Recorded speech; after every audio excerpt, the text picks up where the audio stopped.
In some ways, television is a medium based on longevity. After all, the longer a series stays on the air, the more successful it is. A long run, however, can be a bit of a double-edged sword, particularly when a series has to make imaginative leaps to keep viewers tuning in for season after season. Sometimes, these pay off, catapulting a given show into new realms of success and artistic payoff. At others, however, such changes end up pushing the show over the edge, so it's worth looking at some of the most infamous jumping the shark moments in television, including, of course, the moment that spawned the phrase. It's no small thing for a sitcom to have a strong 8 seasons, but this is what Scrubs managed to attain. However, all good things must end, and season 9 marks the moment when things went irrevocably sideways. In a mind-boggling decision, the series not only moved the show's setting to a different hospital but also replaced most of the cast. This was both a grievous disservice to the show and the fandom.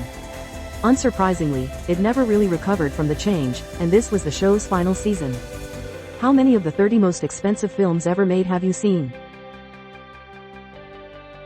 It's easy to identify the moment when Designing Women, the hit sitcom about 4 women who run an interior design firm in Atlanta, Georgia, jumped the shark.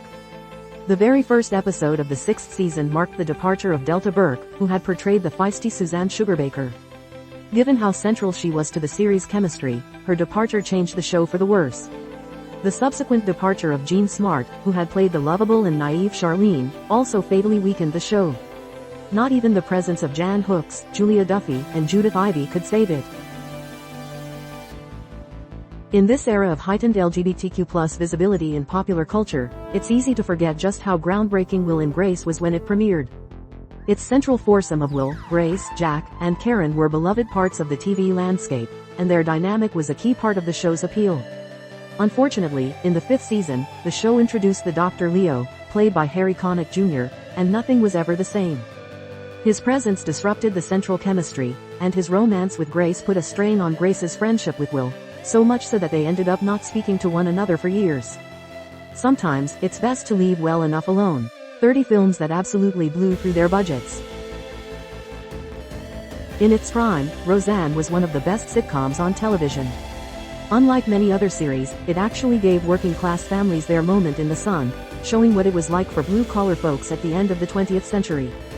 In the 9th season, the show jumped the shark in spectacular fashion, as the family wins the lottery and everything goes completely off the rails.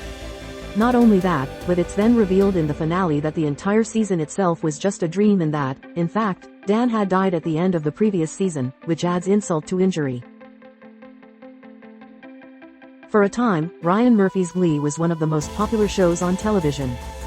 An infectious mix of comedy, teen drama, and musical, its story about a beleaguered Glee club and its various members was tailor-made for the late aughts and early 2010s, and for the first 2 seasons, it found the sweet spot of its success. The 3rd season was weak, but the show truly jumped the shark when Kurt and Rachel moved to New York. From then on, the series simply kept adding new characters to the original high school roster, losing more focus as time passed. 20 former couples who had to work together after breaking up. That 70s show began in the 90s but ended in the O, and for much of that time, it was a very funny and charming teen sitcom. However, it took some twists and turns and endured a few too many cast changes. Arguably, the most notable jumping the shark moment was when Ashton Kutcher's Kelso left the show. Given how central he was to the central chemistry of the ensemble, it was an absence that was never completely filled, and matters only got worse when Topher Grace's Eric also left, 2 absences that the show could never fill. There's an undeniable chemistry between Benedict Cumberbatch and Martin Freeman in Sherlock, a modern-day retelling of the beloved stories of Arthur Conan Doyle. The 2 actors are perfectly cast in their roles, and the first 2 seasons made for marvelous television watching. However, the Christmas special that followed the 3rd season featured the title character using drugs to catapult his mind to his Victorian past. It might seem like a fun conceit on paper, but on screen, it ends up being a far-fetched scenario that derailed what plausibility the series had managed to maintain. Thanks for nothing, Academy, the biggest snubs in Oscar history. From the beginning, House of Cards was a show that delighted in pushing the envelope in terms of narrative believability. For a time, it was a lot of fun to see what new scheme Kevin Spacey's Frank Underwood would manage to cook up as he sought out ever more power for himself. Even in a show that relished the outlandish, however, the moment when Frank Underwood becomes president is, in its own way, a jumping the shark moment. After that, everything becomes just another piece of theater because, having attained what he so long sought, there's nowhere else interesting for Frank to go. The rest of the series, including Underwood's death, felt deeply contrived. Parks and Recreation was one of the best feel-good shows on television for the entirety of its run.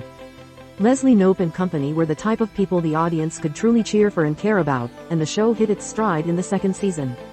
Though it didn't have the decline in quality that many shows face, the sixth season was a bit of a collective jumping the shark moment, mainly since both Chris and Ann Perkins left the show. Unlike many shows that jump the shark, however, the series still gave its characters the type of farewell they and the audience deserved. 20 TV shows that suddenly changed premises. When Game of Thrones premiered in 2011, it marked a true watershed moment in TV, proving that fantasy could make for compelling watching. It was going strong until the 8th season, but it quickly became clear that the showrunners were at something of a loss.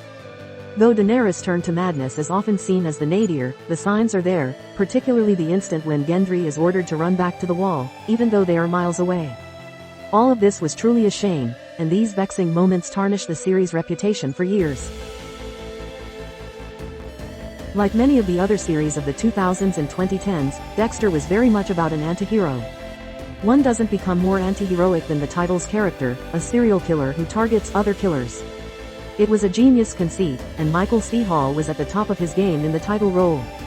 The show arguably jumped the shark when his sister, Deb, found out he was a serial killer and vowed to watch out for him so he would stop murdering people. Unfortunately, this particular plot point was antithetical to the whole point of the show, which makes one wonder why it was included in the first place. 20 legendary bands we'd love to see reunite. Downton Abbey was a beloved part of the TV landscape for its first several seasons. How could it not be when it was juicy melodrama and sudsy costume drama all rolled into one? The third season finale, however, saw the death of the main character, Matthew, right after he'd found happiness with Mary and they were about to be parents. It was like a punch in the gut, and it also set up some narrative problems the show struggled to resolve in its remaining seasons, particularly given the extent to which so many people had invested themselves in the romance and love between Mary and Matthew. American Horror Story has come to be seen as an American institution. Now into its 12th season, the horror anthology shows no signs of slowing down, even if Ryan Murphy is no longer the showrunner. It was campy fun for its first 4 seasons, but things changed when Jessica Lange left the show. She'd been so key to the appeal of the first several seasons, creating memorable characters like Sister Jude of Asylum, that not even introducing Lady Gaga for Hotel was enough to save the show. 20 celebrities you forgot appeared on Frasier. For its first few seasons, Buffy the Vampire Slayer was like almost nothing else on television. Part teen drama, part comedy, and part horror, it also featured some great performances and sharp writing from series creator Joss Whedon. Yet even a show as successful and well-written as this one had its share of narrative problems, and the resurrection of Buffy in the 6th season is arguably the nadir. While it's easy to see why the show went this route, the show is called Buffy, after all. It did rather negate the emotional impact of her sacrifice and seemed to render the whole thing moot. Grey's Anatomy is now one of the longest-running medical dramas on television, and it has made the most out of its blend of melodrama and medicine. Even though it is still going strong, arguably, its jumping the shark moment was when it had its very own musical episode. Some shows manage to pull off this blending of genres, but it has to be said that this was a bit of a misstep. Even though the series managed to get back into its groove after this misbegotten episode, this was still a sign that something had gone more than a little sideways. The 20 best sitcom characters you never actually saw on screen. In its first season, Once Upon a Time was one of the most imaginative series on television, with its central premise about a young woman, Emma, who finds herself in a village whose inhabitants are really the inhabitants of a magical land who have been placed under a curse. The first season was a fun mystery as she got closer to solving the central enigma and lifting the curse. Unfortunately, the breaking of the spell at the end of the first season was, in its own way, a jumping the shark moment, as it left the series struggling to find a new sense of identity. It never quite recaptured the unique magic of that first season. If there's one scenario that can sink a series, it's the dream sequence. Perhaps no series demonstrates this more than Dallas, the popular 1970s and 1980s soap opera. In this case, an entire season was declared to have been a dream all along, thus practically erasing the events of the 9th season, most notably the death of Patrick Duffy's character, Bobby James Ewing.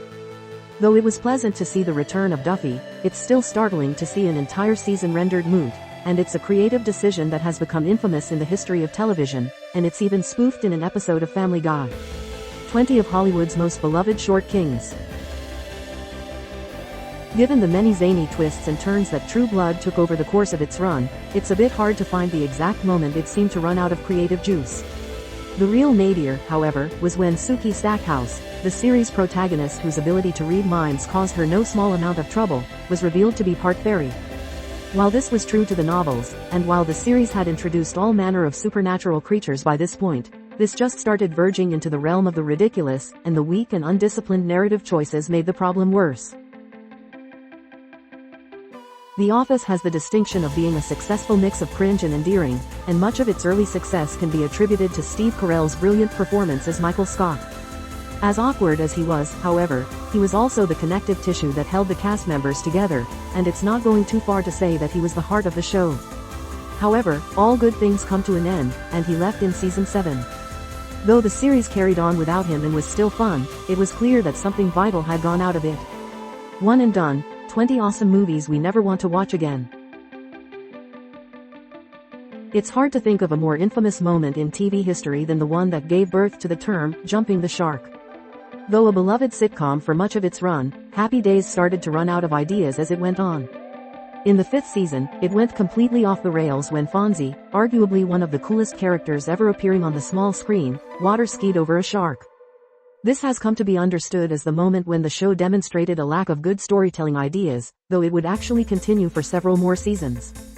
Did you enjoy this slideshow?